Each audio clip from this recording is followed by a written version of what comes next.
Jaya Radha Madhava Kunja Bihari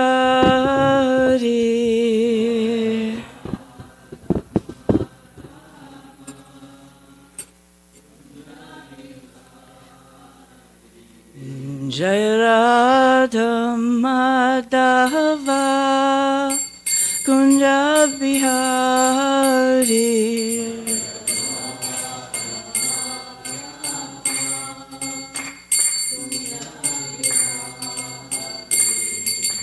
Gopi Jana Vallabha Girivarandari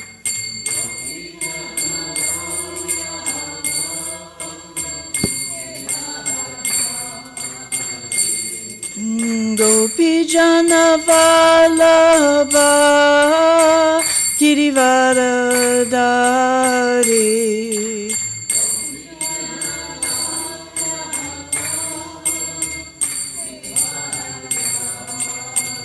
Yashoda Nandana Vraja Janaranjana Yashoda Nandana Vraja Janaranjana Yashoda Nandana Vraja Janaranjana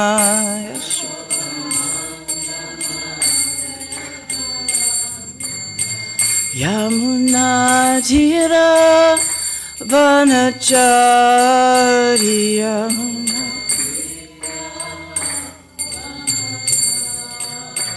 Yamuna Tira Vanachari Yamuna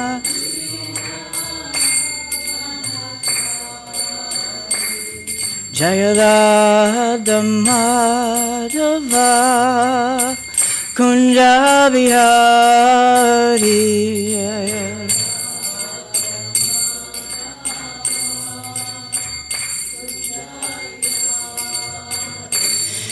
Jaya Radha Madhava Kunja Bihari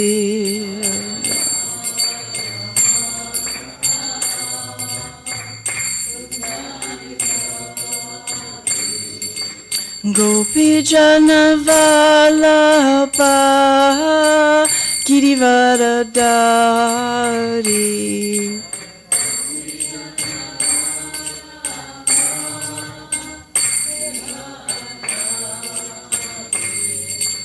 Gopi Jana Vallabha Girivaradari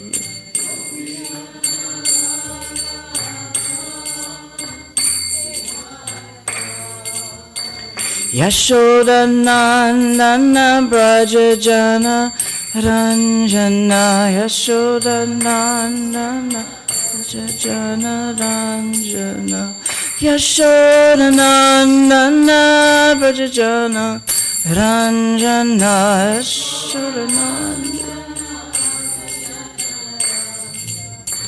Yamuna Tira Vanachari Yamuna Tira Vanachari Yamuna Tira Vanachari Yamuna Tira Vanachari Jaya Radha Madhava Kunja Bihari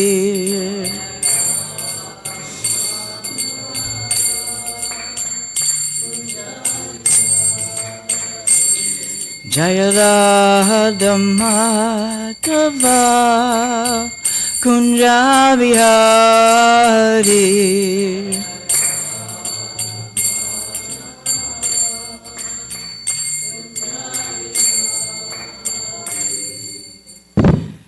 Chayam Vishnupad Paramahansa Paravrajikacharya Sata Shishi Mad, His Divine Grace, A.C. Bhaktivedanta Swami Srila Prabhupada Ki Jai, Anantakoti Vaishnav Vrinda Ki Jai, Namacharya Srila Haridas Thakur Ki Jai, Brimsekaho Sri Krishna, Chaitanya Prabhu Nityananda, Sri Advaita Gadadhar Shivasari Gaura Bhakta Vrinda Ki Jai, Shri Radha Krishna Gopagopna Sham Kund Radha Kund Giri Govardhana Ki Jai, Vrindavan Dham Ki Jai, Mayapur Dham Ki Jai, Navadvip Dham Ki Jai, Yamunamai Ki Jai, Bhakti Devi Ki Jai, Samaveda Bhakta Vrinda Ki Jai, Gaura Premananda, Hari Hari Bolo.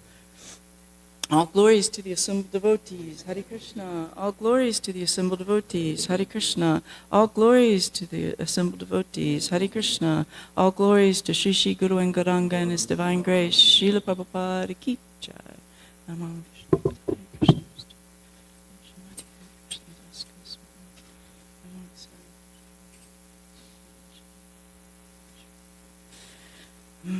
Om Namo Bhagavate Vasudevaya.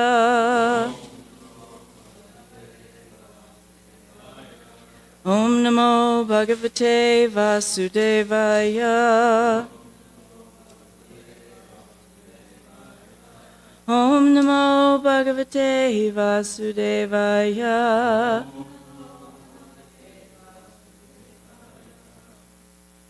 So we're reading from the 10th canto, and we're in chapter 63, text 39.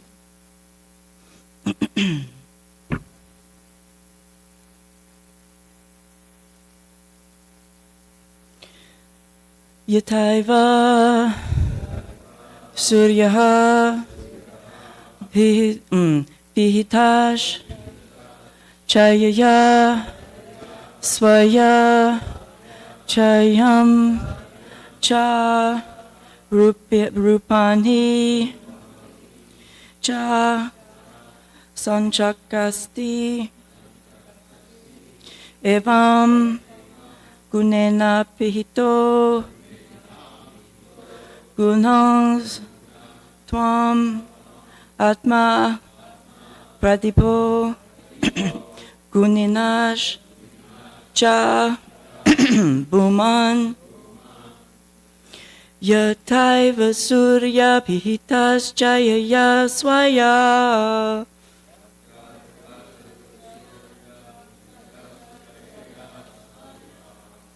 Jayam Charupa Nicha Sanchakasti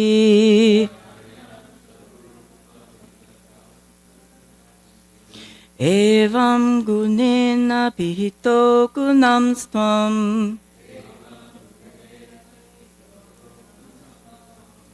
Atma Pradipo Guninas Chabuman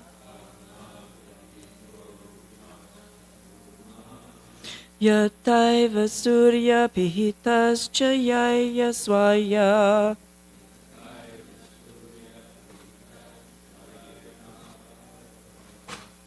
Chayam Charupa Nicha Sanchakasti Evam Gunena Pihito Gunanstam Adma Pratipo Guninas Chabuman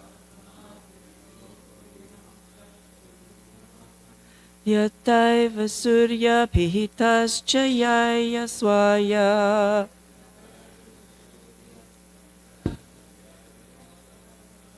Chayam Charupa Nicha Sanchakasti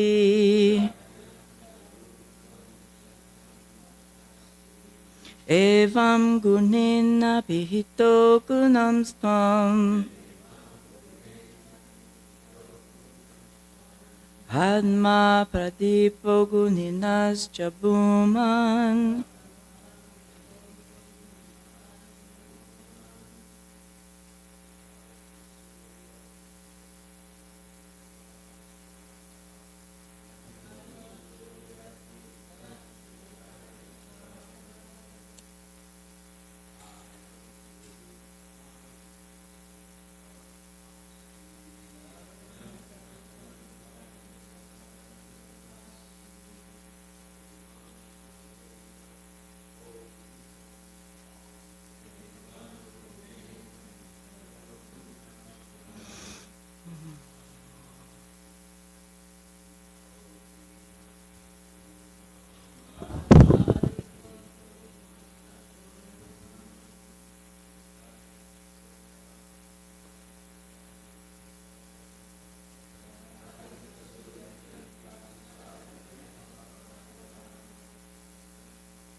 Evam gunina pihito gunanstam. Adma pradipo guninas chavuman. Yata eva, just as. Suryaha, the sun. Pihitaha, covered. Chayaya, by the shade. Swaya, its own. Chayam, the shade. Cha, and. Rupani, visible forms. Cha, also. Sangchakasti, illuminates. Evam, similarly. Gunina, by the material quality of false ego. Apitaha, covered. Gunan, qualities of matter. Tvam, you. Atma pratipa, self-luminous. Guninaha, the possessors of these qualities, the living entities. Cha, and. Bhumhan, O Almighty One. So translation, O Almighty One, just as the sun, though hidden by a cloud, illuminates the cloud, and all other visible forms as well, so you, although hidden by the material qualities, remain self-luminous, and thus reveal all those qualities, along with the living entities who possess them. So we can repeat, O Almighty One, just as the sun, though hidden by a cloud, illuminates the cloud, and all other visible forms as well. So you, although hidden by the material qualities, remain self-luminous, and thus reveal all those qualities along with the living entities who possess them. So purport by the servants of His Divine Grace, Srila Prabhupada Ki Jai. Here Lord Shiva further clarifies the idea expressed in the final two lines of the previous verse. The analogy of the clouds and the sun is appropriate. With its energy, the sun creates clouds which cover our vision of the sun. Yet it is the sun that allows us to see the clouds and all other things as well. Similarly, the Lord expands His illusory potency and thus prevents us from directly seeing Him. Yet it is God alone who reveals to us His covering potency, namely the material world, and thus the Lord is Atma Pratipa, self-luminous. It is the reality of His existence that makes all things visible. So Om Jnana Timirandasya Gananjana Shalakya Chakshurun Militam Yena Tasmai Shri Gurave Namaha. So I'm going to read the commentaries and then we'll go ahead and share some thoughts that I had. Jiva Goswami shares, O Lord, you are the cause of everything, Bhuman. Since you are all Atmas, you are indivisible. This verse elaborates on this, or, in quotes, if I am the Purush who create, as the instigator of Maya in those forms, I will be touched with fault. An example is given, this is an example given to remove this doubt. Or, though you are most merciful as the crest jewel for the devotees, you do not spread directly because your natural qualities like shyness and courtesy. By gurus, not being visible yourself, you spread your glories. You are the treasure house of all great qualities. This verse is then spoken. Hidden, you reveal yourself completely, Sangchakasti. You are uncovered, Apitaha, by the form of Guru, by the Jiva who is like the ray of the sun, a tatastha, particle Gunena. You reveal completely your qualities like mercy, and you reveal gurus and others who distribute your qualities like mercy Guninaha. in order to reveal yourself. There is no other cause for this revelation. You reveal everything by your mercy, Atma Pradipaha. That is the cause, O Lord, with continuous glories. And as I was preparing, my Kindle had not been charged up, and so after preparing for class, I read this, and I was really, really enlivened, because I was thinking mainly about this luminosity of Krishna and how each of us are connected to him and luminous, and how much gratitude, at least I personally have, and I'm sure you do as well, for Srila Prabhupada sharing this luminosity, and just being so grateful for him coming to the West and bringing this Krishna consciousness.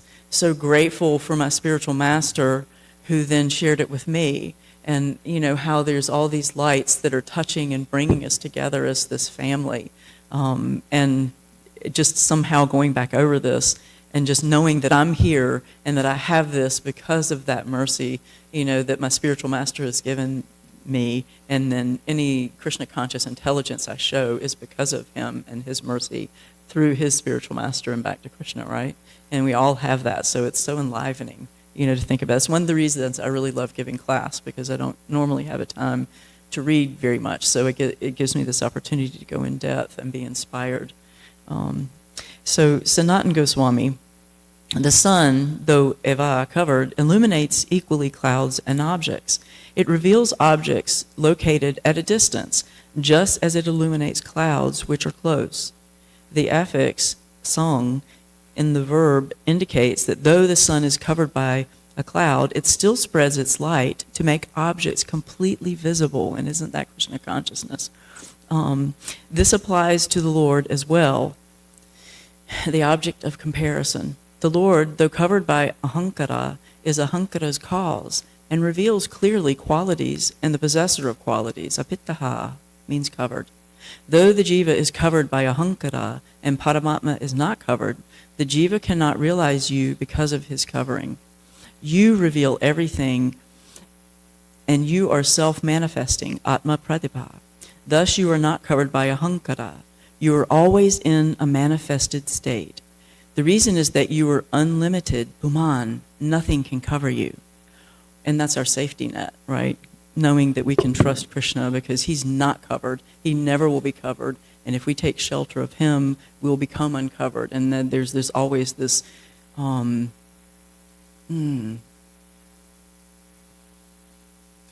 untouched purity that Krishna is. And so when we take shelter of that, we'll always be available. Or spreading great mercy, you, the crest jewel of the well-behaved, do not reveal yourself because of natural shyness. But you do this indirectly through gurus and others. Thus you are, and thus the reason for having association, thus you are the storehouse of the best qualities. That is illustrated in this verse. The sun reveals things completely. You are covered by guru, a jiva who is like a semblance of the sun, who is your angsa gunena. You then reveal the gurus, the givers of mercy, in order to reveal the qualities like mercy of yourself. One should not say there is some other reason for this revelation, not mercy. He reveals things by himself. He reveals by his mercy because he has unlimited graceness. This is really, for me at least, a wonderful verse, and especially thinking about this luminosity. And then we're going to tap into the previous verse because it references that in the final two lines of the previous verse. Shiva in this one is expanding on that. And he's talking about understanding the futility of material endeavors. And, contrasting that with the luminosity of Krishna consciousness. And so for me, there was this lightness and this darkness. And, needing to delineate between those two things, between light and darkness, between enlightenment and ignorance, between Godhead and nescience, because that's what came to mind is Prabhupada, sitting on the front of Back to Godhead with his finger and that whole quote that's at the top, and so differentiating, and that's what he brought to us, is this mechanism for being able to differentiate and delineate between the light and the dark. Because without Krishna, it's only darkness. And it was kind of interesting because many times we think that, then, and that there's this, that darkness is this bad thing, and there's certainly heinous and evil activities that go on, but then this stimulated a memory of me, for me, that reminded me of Prabhupada. And I believe he was talking to a pilot, and the pilot was asking him about, well, if God is all good, why is there evil? And then Prabhupada was going into the discussion about the front of Krishna and the back of Krishna. And basically, we've chosen to turn away from Krishna and to be in the shadow. But then, he's saying that Prabhupada is saying that Krishna is all good. And if you think about it, all the heinous activities that we see are related to karma. And, the cycle of birth, death, old age, and disease, which could apparently seem to be very evil. And there are evil and heinous acts, and there is karma. But karma is in place to realign the living entity. So all these things, all these dark things, and then I was thinking how without darkness, we don't understand the value of light. And without light, we can't understand what darkness is and why we want to go away from that darkness, right? And so, again, I was thinking our goal is to become luminescent, to, like Krishna, this luminosity that he is, and offer that to others too, because there's an amazing thing that happens that when we connect with Krishna, we do start to become luminescent. We do start to glow, because I know you've heard many, many times that the devotees, people know when they're in the presence of a devotee, right? Especially when there's a group of them. There's this very subtle understanding. Even without saying anything, they understand that something's different. So in this goal to become luminescent, to dispel ignorance, to create happiness, to offer happiness, because that's what's embedded in that luminescence, and then reflecting Krishna for ourselves, but then also others. And that reminded me of that statement that Prabhupada makes about, really what our goal in becoming Krishna consciousness is to redirect a misguided society, right? And to be able to help others become luminescent and, be happy. And not so, and then thinking of it in contrast to everything that's going on in society now, and how truth has become truth has not become valuable. Lies have become just bold and blatant, and globally you can just see the lack of connection to Krishna and the effect of that, right? And then I can see, in contrast to that, like I've been spending a lot of time with my sister because she's been helping me with the renovations on my small little house. And recently, in one of her last visits, she said, she was just really happy for me. And she said, I can tell because you're glowing.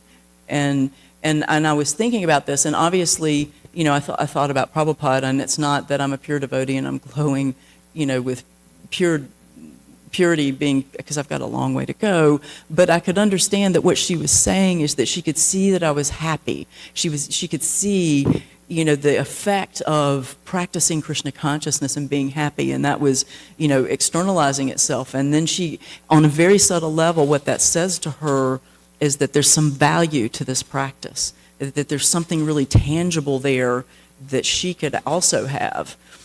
And this in very opposite direction of this, and I've spoken this a little bit of, the last couple of classes, is that I've been having this discord with my father because of her defending me to him, because he was talking about my practice and things in the background. And how he's, and all over a table that I gave to my niece, kept it in the family. It's just, I won't go into all the dialogue, but what I'm seeing and what we can see in contrast is that he's so materially obsessed that he's willing to sacrifice family over a table, right? He hasn't spoken to me for 5 months. And then I reached out to him, and we had this conversation. But what I could see coming away from this is, again, it took me back to the Plato's cave allegory of the cave, in which they're in the same place. I can see that my sister and I have been working on and trying to become better people, trying to become more illuminated, enlightened, and happy, and all these different things. And they're still in the same place. It's like they're in that cave, and they absolutely refuse to recognize that there's anything back there. And so one of the things that I wanted to do when I went to speak with him a couple of weeks ago is that I wanted to initially take with me, I guess, like metaphorically, my spiritual master, who's my real father, and my family and my friends, and I wanted them all to walk into that situation with him so that I would have the strength to be able to manage it. But then I had the realization that what I really wanted to offer him was everything that represents, the happiness, the light, to be able to come out of his material attachments and see the value of connection. And so, I think that's so important, when we're addressing anything that we're trying to address in this material world, is, ultimately that we're trying to bring this luminosity that Krishna is to, and, understand and share people, with people, that luminosity, and the fact that they can be happy, because that's what I wanted him to understand. That's what I wanted him to see, is that I was bringing all of this because you could have this. You could have this happiness, you could have this joy, but you're choosing, tables and things and, just like encapsulating. And so then that took me to really trying to see what is this difference between dark and light, right? Because I've always been really intrigued, in seeing it, how people get so engrossed in darkness, just so engrossed in it. And it was really confusing. And part of the discussions that I was having with my sister is like, why would somebody choose to be mean or choose to be evil or choose to be dark, right? It just never made, it's hard to comprehend or understand. And certainly we understand, as the gunas and the modes and the attachments and all those other things too. And, thinking about how, for me, in context to what Prabhupada's brought and that luminosity, is that light is compassion and darkness is the lack of it. Light expands and is selfless. That compassion is selfless, and because you share it. It's not that you just keep that light to yourself. When you receive your Krishna consciousness, you want to share that and expand it. And then darkness is, just contracts in on itself, and it's selfless and it's self-centered. If you ever saw Lord of the Rings, then maybe you know Gollum, who's this really dark creature who was a normal person before, but he took the ring, and that ring, because that's power, corrupted him, and he became this dark, obsessed, and he's like, his little ring was his little precious, and he couldn't give up his precious. He wasn't willing to give up his little, and I could see, that this is kind of what the modes are like when you become so attached to things. And the Bhagavad Gita talks about that, how lust is insatiable. It just has to constantly be fed. And interestingly enough, that gets contracted. It doesn't expand, and it gets darker and darker and darker and thicker. It's just, and become overwhelming. And to me, it's also kind of like the tar baby. Once you stick into it, it just starts catching every single part of you, and you can't extract yourself from it, except for with light, with Krishna consciousness, right? And so then, that also, I was thinking about that in the context of today's society, and how also the story of Kali, and, in Kali Yuga, Kali resides in those things that, we want to stay away from, money and lust and all these things, these, really horrible places, because, again, you get entrapped in that. And so then I was thinking again, I wrapped around to why people get so absorbed in that, material attachment, and it's that, power corrupts, and absolute power corrupts absolutely. The deeper you go into that lust, the more it takes over, right? And then of course we have to look for the solution. And if you go to the end of it, the solution is attaching ourselves to Krishna's luminosity. And so, yet it is God alone who reveals to us his covering potency, namely the material world is the covering, and thus the Lord is Atma Pradipa, self-luminous. It is the reality of his existence that makes all things visible. It's the reality of attaching ourselves to the reality and the luminosity of Krishna that makes the darkness visible, or the understanding of what it is and how to become detached, right, from all those things. And so I was thinking about this attachment because I'm a very visual person, and I was thinking how in trying to overcome different things, different habits, there's, physiologically, we build neural pathways to deal with pain. And so what I saw was Krishna consciousness is the building of new neural pathways. And, if you think about neurons and these lights and these connections, every single atom in the body has Krishna in it, right? And so when you start building new pathways to Krishna, I had this visual image of these neurons getting lit up, on these new neural pathways, and then they start connecting, and it's just like chunk, chunk, chunk, chunk, chunk, chunk, chunk.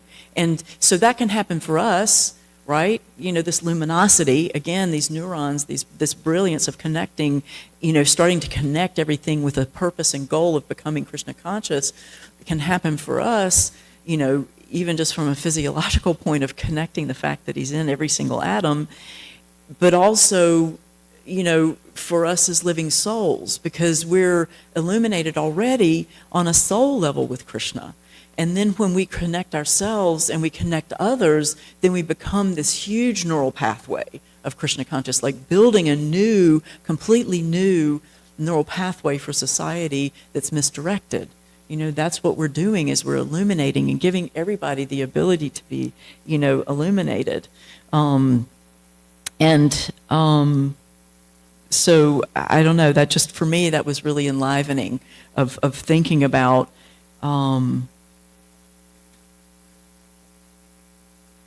just the deep gratitude of what that means. And it kind of also reminded me, because I used to write, and there was a story that I had written about a young girl, and she went, just to briefly, put these stones, because all of a sudden she could tell that things were shifting, and she put all these music stones in a certain place, and she stood in a place, and then she started being wrapped in luminous lines, and it created a cocoon, and it all of a sudden, and there was music, and then all of a sudden there were webs, and there were other people doing this, and they started to all be connected by this light.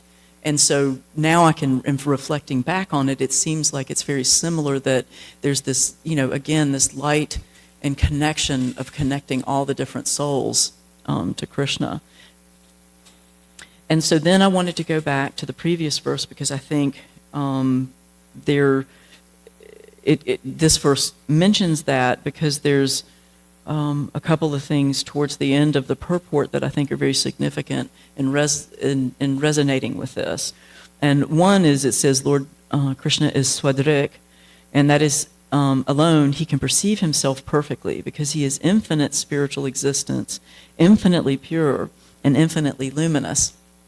And so, in connecting with him, then we'd actually be able to perceive him, and then perceive him in other living entities, right? Because that's that seeing that Krishna's in every single living entity, then we understand that they're all really devotees, and that it can change our perspective. That enlightenment, that light, can change our perspective, of how we envision things, and how we see things.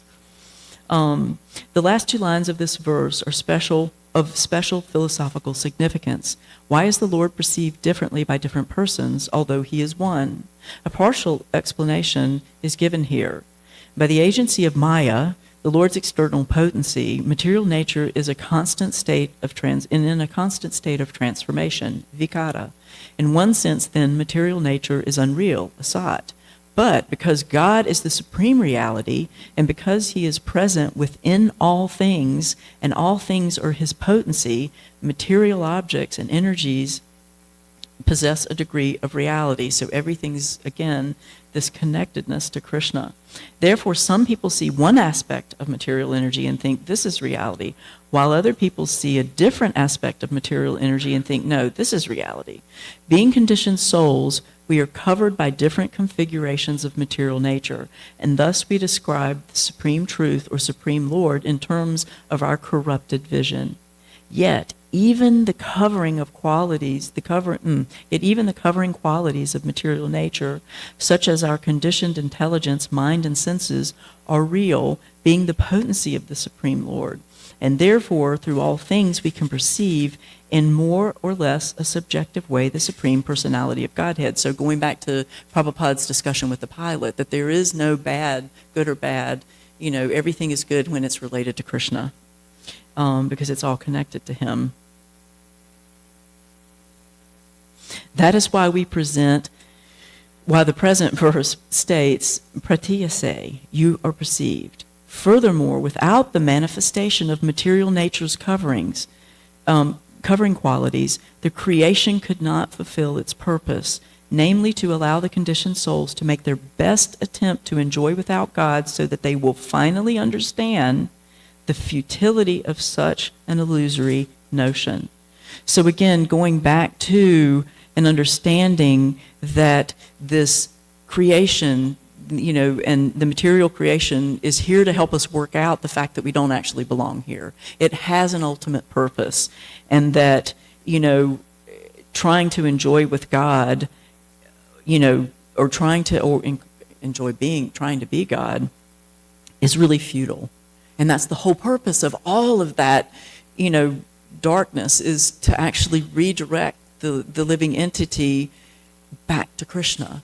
So it's all meant to direct everything back to Krishna so that everything can become luminous, and can become enlightened and create happiness and joy, and doing our devotional service. And part of that being sharing that, luminosity with Krishna. So I don't know if anybody I think we have a few more minutes, if anybody has any thoughts or questions.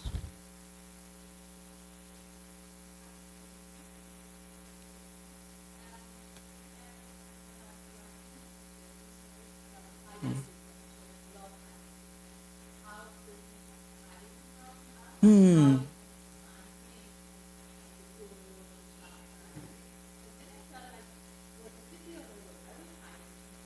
Hmm.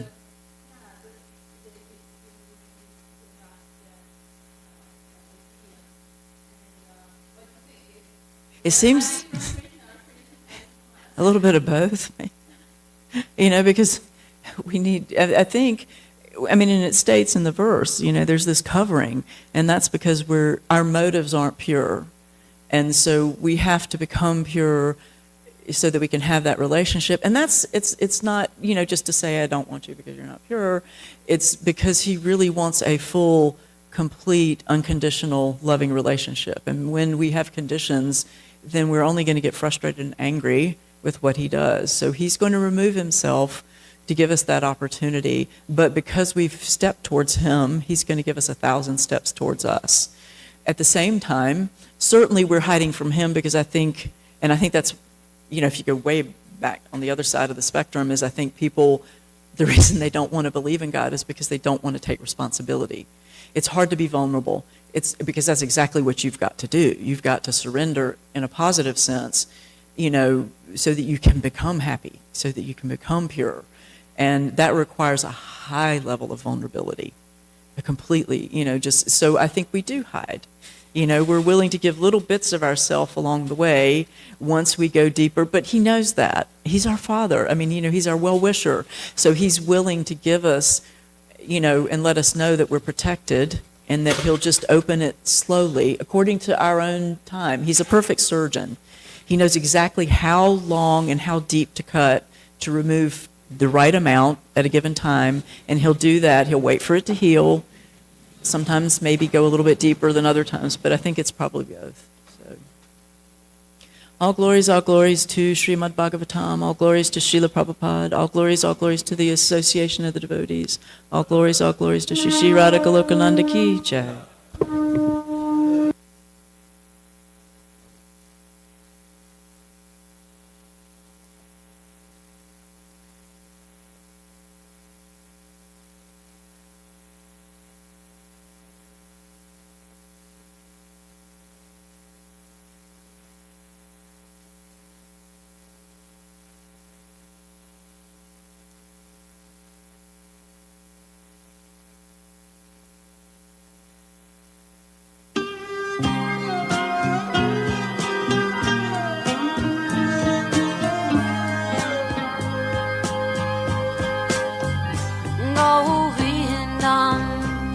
Adipurusham Tamaham Bhajami Govindam Adipurusham Tamaham Bhajami Govindam Adipurusham Tamaham Bhajami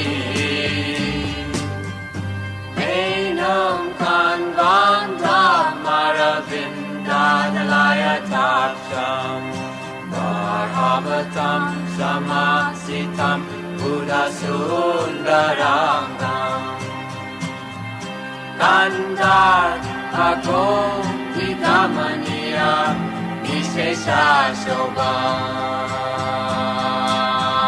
Govindam Adipurusham Tamaham Bhajami Govindam Adipurusham Tamaham Bhajami Govindam Adipurusham Tamaham Bhajami Angani Yasa Sakalen Priyavriti Manti Pasyanti Panti Kayanti Chiram Naganti Ananda Chinmaya Sadhu Jala Vigrahasya Govindam Adipurusham Tamaham Bhajami Govindam Adipurusham Tamaham Bhajami Govindam Adipurusham Tamaham Bhajami Govindam Adipurusham Tamaham Bhajami Govindam Adipurusham Tamaham Bhajami Govindam Adi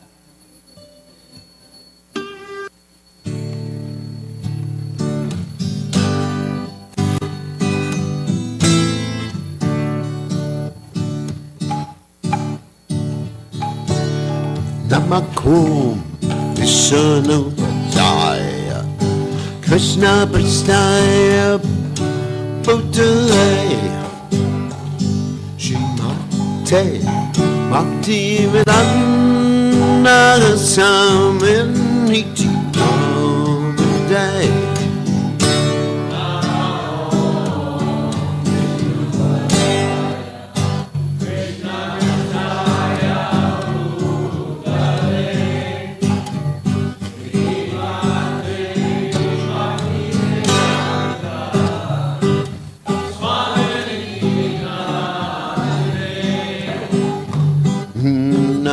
day, saling sottile, Gormani Maja, Baby, there is a shop, Shunyavani, that's a John, there's a John and Ray.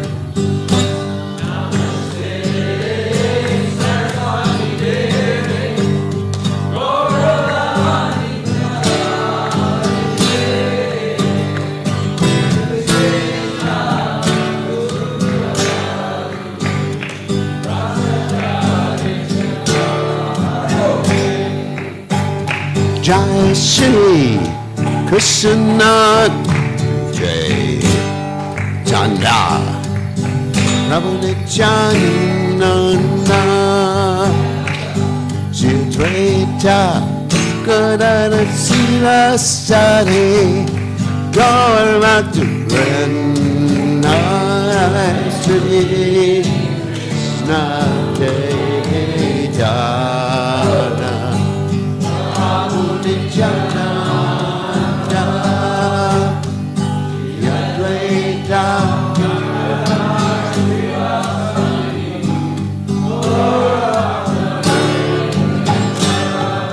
Sri Krishna Chaitanya Ramanityananda Yadvaita Narada Sivasani Naradarinda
Krishna Krishna Hare Hare Hare Rama Hare Rama Rama Rama Hare Hare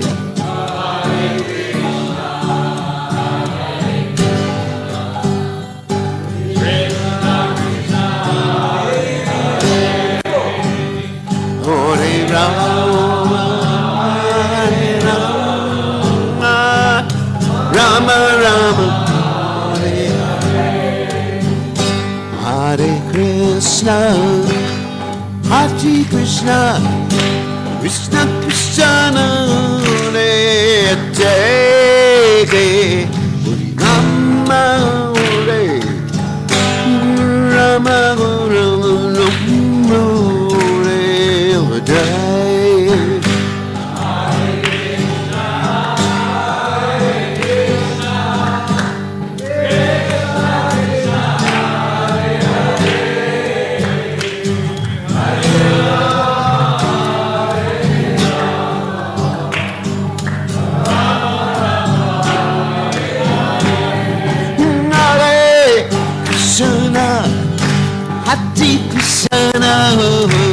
Krishna Krishna Hare Hare Rama Hare Rama Rama Rama Hare Hare Hare Krishna Hare Krishna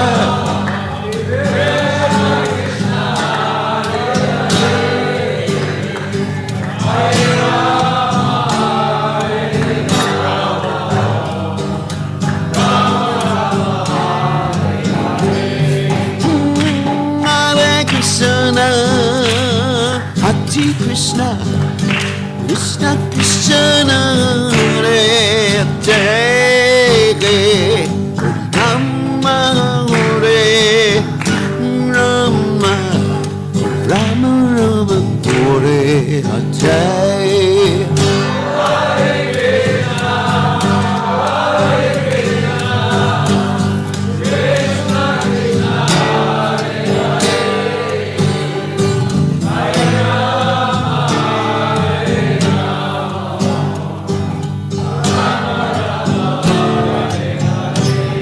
Hare Krishna, Hare Krishna, Krishna Krishna, Hare Hare, Hare Rama,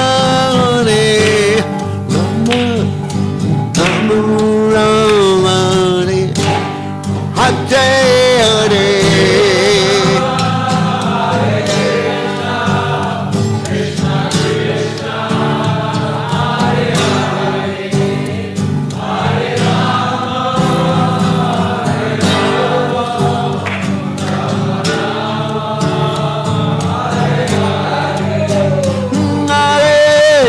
Krishna, Hare Krishna, Krishna Krishna, Hare Hare, Hare Rama, Hare Rama, Rama Rama, Hare Hare.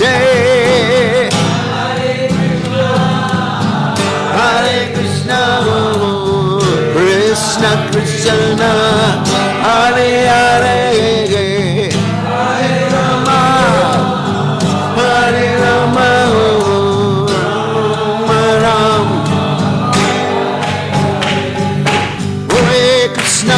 Hare Krishna, Krishna Krishna, Hare Hare Rama, Hare Rama, Rama Hare Hare. Hare Krishna,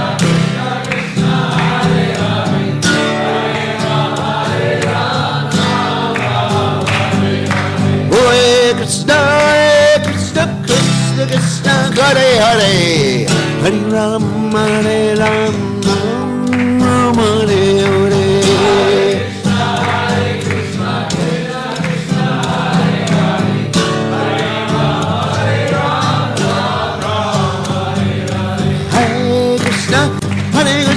Krishna Krishna, Hare Hare, Hare Ram, Hare Ram, Ram Ram, Hare Hare.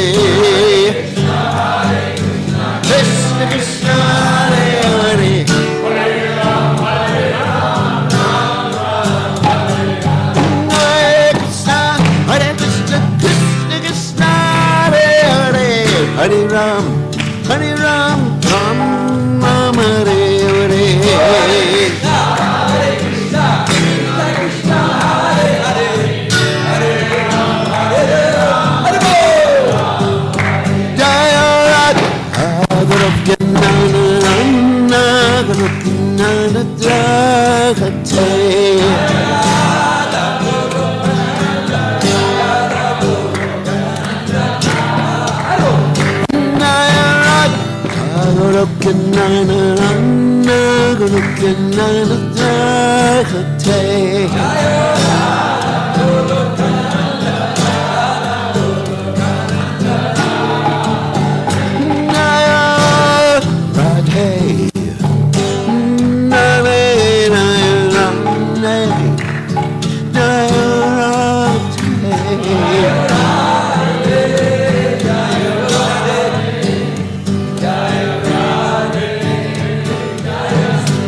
Jai Om Vishnupada.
Pritagataranam Vijavadu Jivanam Anandam Purivardhanam Pratipanam Purnamrita Swadanam Sarvatmasnapanam Parvijayate Shri Krishna Sankirtanam Nam Namakari Bahudan Nija Sarva Shaktis Tatrapitani Amita Smarne Nakala Etadrishi Tavakripa Bhagavan Mamapi Durdaiva Midrishami Hajjani Nanuraga Trinadapi Sunichena Tarorapi Suhishuna Amanina Manadena Kirtaniya Sadahari Nadanam Najanam Nasundarim Kavitam Vajagadisha Kamaye Mama Janmani Janmani Ishvare Bhavatad Bhaktya Haitaki Twai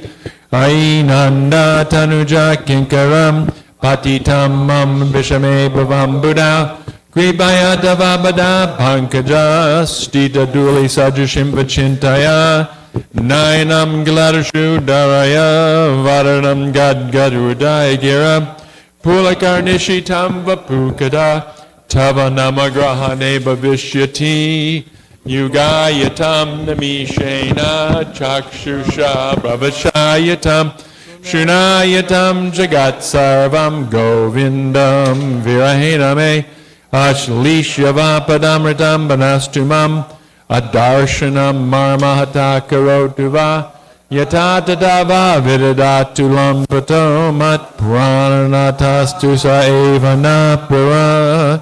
Victory to the Sri Krishna Sankirtan, which cleanses the heart of all the dust accumulated for years and extinguishes the fire of conditional life, of repeated birth and death.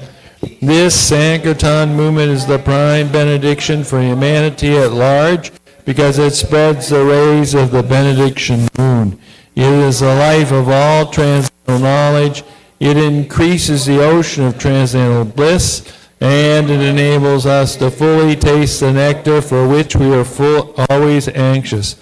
Oh, my Lord, congregational chanting of your holy name alone can render all benediction to living beings, and thus you have hundreds and millions of names like Krishna and Govinda. In these transcendental names, you have invested all your transcendental energies. They are not even hard and fast rules for chanting these names. Oh, my Lord, out of kindness, you enable us to easily approach you by your holy names, but I am so unfortunate that I have no attraction for them. One should chant the holy name of the Lord in a humble state of mind, thinking oneself lower than the straw in the street. One should be more tolerant than a tree, devoid of all sense of false prestige, and should be ready to offer all respect to